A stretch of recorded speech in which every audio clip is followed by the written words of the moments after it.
पत्रकार साथियों, छायाकार साथियों, ये 23 तारीख को हम लोगों ने पूरे अपने लीगल सेल के लोगों को यहाँ पर बुलाया है। पूरे उत्तर प्रदेश के लीगल के लोग आएंगे और पूरे प्रदेश के अंदर आज हम एक कानूनी सहायता प्रदान करने के लिए न्याय योद्धा बनाने जा रहे हैं। जो पूरे प्रदेश में हमारे आप देख सकते हैं, कार्यकर्ताओं पर फर्जी मुकदमे लगाए जा रहे हैं, लोगों को प्रताड़ित किया जा रहा है, फर्जी जेल भेजे जा रहे हैं हर जगह। क्योंकि जो भी इस समय आंदोलन कर रहा है, चाहे वो हमारे कार्यकर्ता, पत्रकार साथी कुछ भी लिख रहे हैं, उनको जेल भेज दिया जा रहा है, उनको फर्जी मुकदमे लगाए जा रहे हैं। उसके लिए हम हर जिले में अपने मजबूत लीगल सेल की जो कानूनी सहायता प्राप्त करेंगे, उसमें न्याय योद्धा उनका नाम हम देने जा रहे हैं। और जो कांग्रेस कार्यकर्ताओं पर, महिलाओं पर, अनुसूचित जाति, जनजाति और पिछड़ा वर्ग अल्पसंख्यक माइनॉरिटी के लोगों पर अनावश्यक परेशान किया जा रहा है, पत्रकारों को परेशान किया जा रहा, अन्य लोगों को जो परेशान किया जा रहा है, उसके लिए कि हम पूरी तरीके से इसकी तैयारी करने जा रहे हैं, जिसकी पूरी कार्यशाला 23 तारीख को यहाँ पर माननीय हमारे प्रदेश के प्रभारी अविनाश पांडे जी और हम सब लोग पूरे प्रदेश के उसमें लीगल डिपार्टमेंट के और पूरे अधिवक्ता गण उसमें उपस्थित रहेंगे। और इसमें जो वोट चोरी हो रही है, वोट चोरी की भी लड़ाई ये हमारे न्याय योद्धा लड़ेंगे कि जहां पर भी वोट चोरी करके, जैसे बनारस में मोदी जी वोट चोरी करके सांसद बने, 7 राउंड तक हार रहे थे। 7 राउंड के बाद चुनाव आयोग ने अपने अधिकृत वेबसाइट को बंद कर दिया, मीडिया को बाहर कर दिया, सारे मीडिया पर्सन को बाहर कर दिया और 4.5-5 जो डिक्लेयर करते हैं कि मोदी जी चुनाव 1.5 लाख से जीत गए। 543 सीट पर चुनाव होते हैं देश में, 542 का अपडेट आ रहा था हर राउंड का। बनारस का अपडेट क्यों बंद कर दिया? क्या बनारस का अपडेट इसलिए बंद किया कि मोदी जी चुनाव हार रहे थे, आपने उठाया उस चीज को, उसके बाद आपको बाहर किया गया और आयोग ने अपनी वेबसाइट बंद कर दी और मोदी को 1.5 लाख से जीता हुआ दिखा दिया। यह सारी लड़ाइयों को लड़ने के लिए हम अपनी लीगल सेल को मजबूत कर रहे हैं, न्याय योद्धा बना रहे हैं, जिससे पूरे प्रदेश में हर जगह, हर जहां भी जो पीड़ित होगा इस सरकार के, उसके साथ हमारे न्याय योद्धा उसको खड़े मिलेंगे। जहां पर भी वोटर लिस्ट में गड़बड़ियां हैं, जहां पर भी कमियां हैं, उसका पूरी तरीके से पर्दाफाश करेंगे। जहां पर वोट काटे गए हैं उनको जुड़वाने के लिए और जहां काटने की तैयारी है वहां पर भी उनको न्याय दिलाने के लिए ये न्याय योद्धा हमारे लिए वहां खड़े रहेंगे। और जो हमारे कोऑर्डिनेटर हैं, हमारे जो लीगल सेल के चेयरमैन है, ये लोग मिलकर उस पर पूरा काम करेंगे और हर जगह ये हमारे सहयोगी के तौर पर लगातार हर जिले में जाकर लोगों को न्याय दिलाने के लिए काम करेंगे। अभी आप देख सकते हैं, एक आगरा में एक इश्यू है जहां पर हमारे शहर अध्यक्ष, हमारे कांग्रेस पार्टी के लोगों ने जो पैतृक आवास है चुनाव आयुक्त का, ज्ञानेश कुमार का, वहां प्रोटेस्ट किया हमारे कार्यकर्ताओं ने और उनके ऊपर फर्जी मुकदमे लिख दिए गए। प्रोटेस्ट किया कि वोट चोर, आगरा छोड़, आगरा की इशू उठाया उन्होंने कि आगरा के अंदर वोट चोर नहीं रहना चाहिए। और वहां पर भी पूरी तरीके से इन्होंने आगरा पूरे प्रशासन के द्वारा वहां पर उस हमारे महानगर अध्यक्ष अमित सिंह के खिलाफ और पूरी टीम के खिलाफ मुकदमा लिखा गया। वहां पर भी हमारा लीगल सेल, अभी नितिन मिश्रा जी भी आए, सभी पूरी हमारी टीम उनके लिए भी काम करेगी, चाहे वो लोकल न्यायपालिका में होगा, हाईकोर्ट होगा, माननीय सर्वोच्च न्यायालय में, हमारी लीगल टीम हर जगह जाकर काम करेगी। और कहीं भी किसी के साथ अत्याचार अन्याय होगा, हमारी ये पूरे न्याय योद्धा मिलकर काम करेंगे और पूरी ताकत के साथ उनके साथ कंधे से कंधा मिलाकर खड़े। मैं अपने लीगल के चेयरमैन अभी आए हैं नितिन मिश्रा जी, मैं चाहूंगा कि जो आगे की जो कुछ अभी तैयारियां हमने की है उसके बारे में आप अवगत कराएं। फिर उसके बाद आसिफ रिजवी रिंकू जी जो मैं कोऑर्डिनेटर है वो आसिफ रिजवी जी अपनी जो तैयारी करके लेकर आए हैं वो बता देंगे और बाद में हमारे नितिन मिश्रा जी उस पर अपना प्रकाश डालेंगे और आपको अपनी बात को रखेंगे। इस प्रेस कॉन्फ्रेंस में आए सभी भाई बंधुओं को मेरा नमस्कार। पूरे उत्तर प्रदेश में अधिवक्ताओं के साथ भी आए दिन बहुत अन्याय हो रहा है। कुछ अधिवक्ताओं की मांगे हैं जिनको लेकर भी हम संघर्ष करेंगे। जिसमें अधिवक्ता प्रोटेक्शन एक्ट हमारी पहली मांग है। जहां जहां कांग्रेस की सरकारें रही हैं हमने इस एक्ट को लागू किया। मध्य प्रदेश में जब हमारी सरकार थी तो हमने उसको लागू किया, लेकिन उत्तर प्रदेश लगातार अधिवक्ता इसके ऊपर जो है संघर्ष कर रहे हैं, लेकिन अभी तक सरकार के कान में जू नहीं रही। ये हमारी मांग है, इसको लेकर हम कार्य करेगा। उत्तर प्रदेश की कचहरियों में जहां अधिवक्ता साथी जब आपकी बात रखने के लिए जाता है तो वहां बैठने के लिए कुर्सियां तक नहीं। वो लड़ाई लड़ना चाहता है, आपकी बात सुनने जाता है, कम से कम उसके बैठने की व्यवस्था होनी चाहिए। ये हमारा मुद्दा है, छोटे मुद्दे जिसको लेकर हम लगातार सरकार के साथ वार्ता करेंगे। उत्तर प्रदेश के अधिवक्ताओं में जो जूनियर अधिवक्ता हैं शुरू में वकालत करने के लिए आते हैं तो उनको स्टाइपेंड मिलना चाहिए। उत्तर प्रदेश योगी सरकार ने सरकार बनते ही सबसे पहले घोषणा करी थी कि ये हम देंगे, लेकिन जिस तरह से वो हर बार झूठी घोषणा करते हैं और झूठ बोलते हैं, ये झूठ भी उन्होंने बोला। इसके लिए भी हम अधिवक्ताओं की इस मांग को लेकर भी हम संघर्ष करेंगे। अधिवक्ताओं में सबसे बड़ी समस्या ये आ रही है अधिवक्ताओं के साथ, जब हमारा कोई साथी हमारे बीच में नहीं रहता है तो जो उत्तर प्रदेश सरकार को जो अधिवक्ताओं द्वारा पैसा जमा किया जाता है अधिवक्ताओं को कल्याण टिकट खरीदते, वो पैसा भी उत्तर प्रदेश सरकार नहीं देती। इस मांग को भी लेकर हम सरकार के सामने जाएंगे कि 20 लाख रुपए अधिवक्ता जो एक्सपायर कर जाता है उसके परिवार को मिलना चाहिए। उसके बाद जब से ये योगी सरकार आई है लगभग 1719 फर्जी आपराधिक मुकदमे कांग्रेस के कार्यकर्ताओं के खिलाफ पूरे उत्तर प्रदेश में दर्ज करे गए। इस प्रत्येक मुकदमों के ऊपर कांग्रेस के जो न्याय योद्धा होंगे वो हर जगह हर कलेक्ट्रेट में उत्तर प्रदेश के हर जिले में हम कांग्रेस कार्यकर्ता की लड़ाई लड़ेंगे।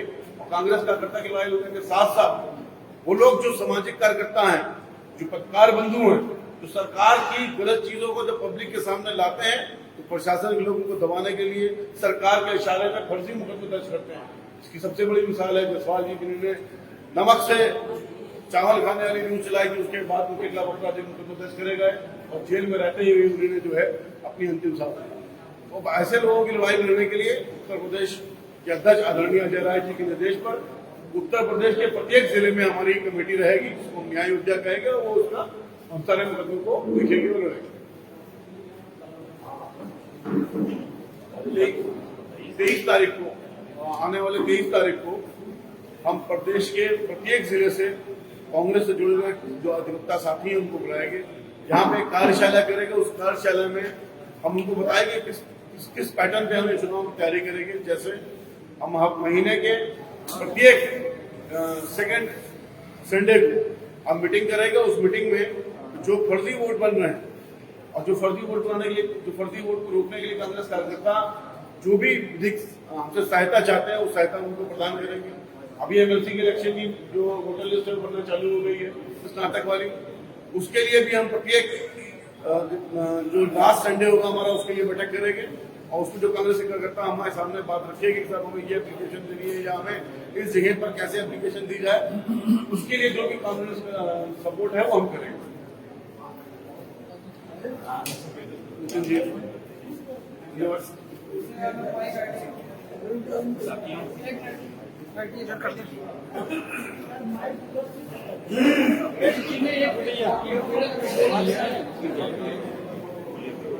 माननीय अध्यक्ष जी के निर्देश और हमारे कोऑर्डिनेटर जी ने कहा ये जितने भी अधिवक्ताओं की मांग है सब 2022 में कमेटी बनी थी। उस कमेटी में कांग्रेस पार्टी ने अपने मैनिफेस्टो में लिया था और इसकी मांग को लेकर के लगातार लीगल संगठन हम लोग का अवसर है। साथ ही साथ इलेक्शन में जो वोटों की धांधली हो रही है, माननीय अध्यक्ष जी का निर्देश है कि उन सारे वोटों के लिए हम लोग तहसीलवार यूनिट बना करके नाम हासिल की माननीय अध्यक्ष जी का पूरा साथ देंगे और जगह जगह पे उन वोटों की जांच कांग्रेस के पदाधिकारियों के सहयोग से हम लोग करवाएंगे, ब्लॉक वार करवाएंगे। ये जो आगामी 2024 का पंचायत इलेक्शन है, इसमें भी मेरी मांग है कि माननीय अध्यक्ष एक पत्र जारी करके माननीय अध्यक्ष जी उसको संज्ञान में ले चुके हैं कि वो सर्टिफाइड वोटर लिस्ट मंगा करके उसका डिजिटल वेरिफिकेशन जिलों में करेंगे। ये लड़ाई अधिवक्ता गण अपने कांग्रेस साथियों के साथ मिलकर करेंगे। 23 तारीख का जो कार्यक्रम है, हम उस कार्यक्रम के साथ साथ पूरे प्रदेश का भ्रमण करके जिले जिले में अपनी कार्यकारिणी को तहसील लेवल करेंगे। यही माननीय अध्यक्ष जी का हम लोग को निर्देश है और हम उसको पूरी तरह से सक्षम और अपनी प्रोसीजर अनुसार करके अपने अधिवक्ता साथियों के साथ जोड़ेंगे। अधिवक्ताओं का गरिमा संबंधी जो बात ने कही है, ये लगातार पार्टी ने हम लोगों को मैनिफेस्टो में जगह दिया और लगातार जिस दिन भी सरकार आएगी मुझे पूरा मैं आश्वस्त हूँ कि उस दिन अधिवक्ताओं के कल्याणकारी जितने भी कानून है अधिवक्ता प्रोटेक्शन एक्ट से लेकर के और अधिवक्ताओं के चैम्बर संबंधित, स्टैट्यूट संबंधित, पेंशन संबंधित, ये सारी चीजों में कोई कार्रवाई है। इसमें माननीय अध्यक्ष जी ने नए आए थे तो हापुड़ में इकट्ठा करें। माननीय अध्यक्ष जी ने हम लोग को निर्देश दिया था कि आप लोग हापुड़ जाइए। हम लोगों ने हापुड़ की लड़ाई को अधिवक्ता प्रोटेक्शन एक्ट में कन्वर्ट किया और हापुड़ से ये पूरी अधिवक्ताओं के नामबंद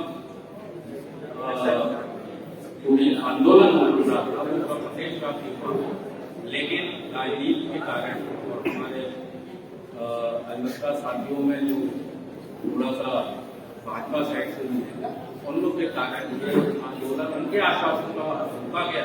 आज तक उसकी कोई जितने कानून पास हो गए लेकिन अभी तक व्यवस्था प्रोटेक्शन एक्ट आया है। तो उसके लिए हम लोग आंदोलन करेंगे।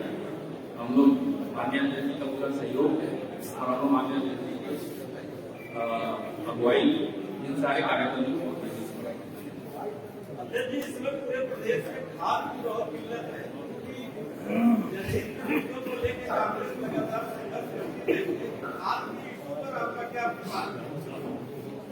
नहीं, ये बहुत ही आपने ज्वलंत मुद्दे को उठाया है।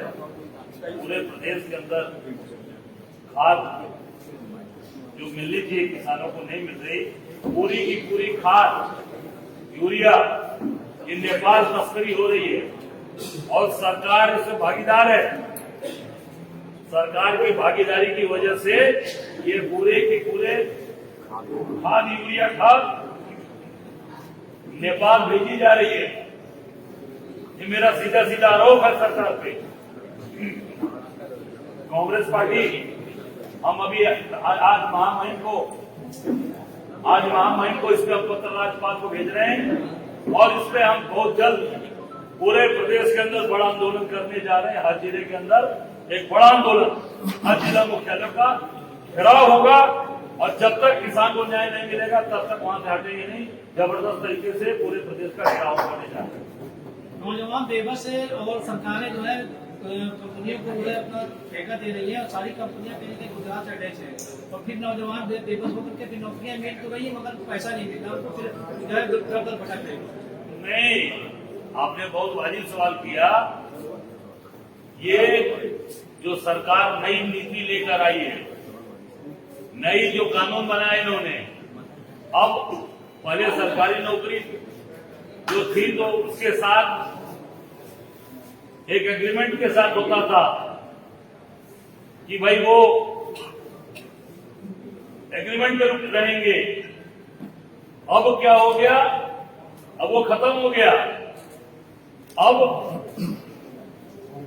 एक नया कानून लेकर आए हैं ये, जो 8 घंटे काम करता था व्यक्ति अब वो 12 घंटे करेगा। चेंज कर दिया श्रम विभाग ने, भारत सरकार ने। अब आउटसोर्सिंग होगी, आउटसोर्सिंग आज रहोगे, कल अब उस पद में रहोगे कि नहीं रहोगे, ये ईश्वर जानते हैं। अब टोटल गुजरात की कंपनियों को सारा काम दिया जा रहा है। सारा काम गुजरात की कंपनियां कर रही हैं। जितने भी काम है, चाहे बनारस में बाबा विश्वनाथ के कॉरिडोर का काम हो, चाहे राम मंदिर का काम हो, चाहे सड़कों का काम हो, चाहे नल घर घर नल जल योजना, सबसे बड़ा भ्रष्टाचार, सारे बड़ी कंपनियां लेती हैं और यहाँ पर लोकल ठेकेदारों को पेटी कॉन्ट्रैक्टर के रूप में उनको काम दे दिया जाता है और उनका शोषण हो रहा है। वो बड़ी कंपनियां उनका पेमेंट भी नहीं करती, 6-6 महीना 8-8 महीना पैसा बेचारों का फंस जाता है, प्रताड़ित हो रहे हैं और वो उनको पेटी कॉन्ट्रैक्टर के रूप में काम कराते हैं। सारी गुजरात की कंपनियां, मैं उदाहरण के तौर पे बनारस में टेंट सिटी लगवाया था मोदी जी ने, गंगा जी के उस पार। वो टेंट सिटी लगाने वाली कंपनी कहां की थी? गुजरात अहमदाबाद की, और उसपे बिना एनजीटी की परमिशन से लगाया गया और सारा मल जल टेंट सिटी में रुकने वाले जितने भी उसमें यात्री आए थे, उनका सारा मल जल गंगा जी के अंदर डाला गया और सरकार ने झूठ बोला एनजीटी से। एनजीटी ने उस कंपनी पर जुर्माना लगाया और अभी तक वो जुर्माना गुजरात की कंपनियों से उत्तर प्रदेश की सरकार वसूल नहीं कर पाई है। क्यों? क्योंकि भाई सैया भाई कोतवाल तो डर काहे का, जब सैया कोतवाल है तो डर काहे का। मोदी जी जब प्रधानमंत्री हैं, सांसद हैं हमारे, तो फिर गुजरात के व्यापारियों को डरने की जरूरत नहीं है। मौत से लूटो और मजा लो। एक सवाल का जवाब दिए, जो आप अयोध्या न्याय जो भी सेल बनाने जा रहे हैं, 23 तारीख को इसकी यहाँ पे जो भी कार्यशाला होगी, पूरे उत्तर प्रदेश से कितने अधिवक्ता यहाँ पे एकत्र होंगे? पहला एक सवाल। दूसरा, अब इसका ये जवाब ये दे सकते हैं। अच्छा, तो आप जवाब दे दीजिए मुझे कि जो वोट चोरी बनारस में सबसे अधिक हुआ है, उसके लिए न्याय तौर पे आप क्या करेंगे इस योद्धा सेल के जरिए? देखिए, एक सवाल का जवाब मैं दे देता हूँ। बनारस में जो वोट चोरी हुई, वोट चोरी मैं आपको बता दूं कि जब सरकार में शामिल लोग, और मेरा सीधा आरोप है, सभी लोग ध्यान दे लें कि हमारे यहाँ उस समय तत्कालीन कमिश्नर हुआ करते थे कौशल राज शर्मा। मैं सीधे कह रहा हूं, कौशल राज शर्मा मेरे यहाँ डीएम थे। डीएम के बाद वहीं पर कमिश्नर बनाए गए और मोदी जी को जब चुनाव जिता लिया, उसके बाद उनको जल आयोग दिल्ली का भारत सरकार ने सीईओ बना के बैठा दिया। दिल्ली के अंदर बैठे हैं। ये मोदी जी ने उनको इनाम दिया, चुनाव जीतने का इनाम दिया है पूरी तरीके से, क्योंकि 1 बजे तक मोदी हार रहे थे और पूरे तरीके से इन लोगों ने बैठकर, चुनाव आयोग ने बंद किया अपनी वेबसाइट और बंद करके मोदी को चुनाव जिताया। कोई अपडेट नहीं आया। कोई मीडिया को अपडेट हो तो बता दें, 1 बजे के बाद कोई भी अपडेट आपके पास हो। मीडिया को निकाला गया, अपडेट बंद किया गया और 4.5-5 में डिक्लेयर किया कि मोदी जी 1,52,000 वोट से जीत गए। उसमें मैं बता रहा हूं कि जो डीएम हमारा कमिश्नर हुआ कौशल शर्मा, पूरी तरीके से उनको पारितोषिक इनाम मोदी जी ने दिल्ली में सीईओ बनाकर चलाया कर दिया।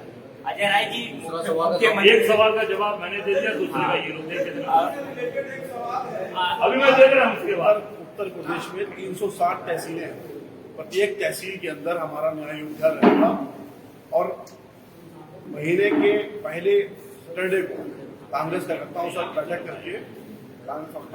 करके वो जो भी लीगल हेल्प चाहिए उनको देंगे। यहाँ पर 500 लोग अधिवक्ता चलित हैं, तो यहाँ पर आएंगे, जिनको हम आगे कर कार्यशाला में ये बताएंगे किस तरह से उनको आगे लीगल लड़ाई को हमारे कांग्रेस कार्यकर्ताओं की मदद करनी है। अजय राय जी, मुख्यमंत्री का एक जवाब आया है, उस पर आपका क्या टेक है बता दीजिएगा।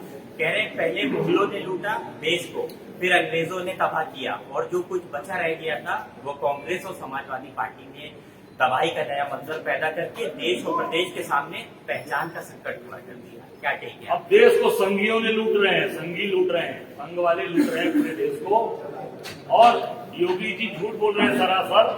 अरे 89 के बाद से तो कांग्रेस सत्ता में ही नहीं है। 89 के बाद हम सत्ता में कहां हैं?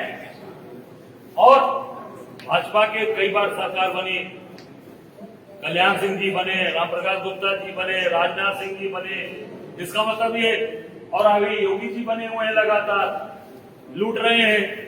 सारा का लूट का माल कहाँ जा रहा है? सब गुजरात जा रहा है। सारा का सारा माल लूट करके ले जा रहे हैं और आज संघ वाले लूट रहे हैं। हम तो शासन सत्ता में ही नहीं है। हमने दिया उत्तर प्रदेश को। चीनी मिलें किसने लगवाई? कताई मिलें किसने लगवाई? बनारस को साड़ी का हब किसने बनवाया? भदोही को कालीन नगरी किसने बनाया? ये बेच रहे हैं। वहां काली नगरी की भी कताई कारखाने को बेच दिया, जो रंगाई वाली फैक्ट्री थी उसको भी बेच दिया, सारे के सारे गन्ना मिल बेच दिया। इन्हीं के सहयोगी मायावती जी ने लगभग सारी गन्ना मिलें बेच डाली और भाजपा के सहयोग से बेची। भाजपा के सहयोगी थी मायावती जी। पूरी तरीके से मिलकर इन लोगों ने पूरे उत्तर प्रदेश को लूटा और अब गुजरात के लोग दोनों वहां से लूटकर यहाँ से सारा माल उत्तर प्रदेश का ले जा रहे हैं। धन्यवाद।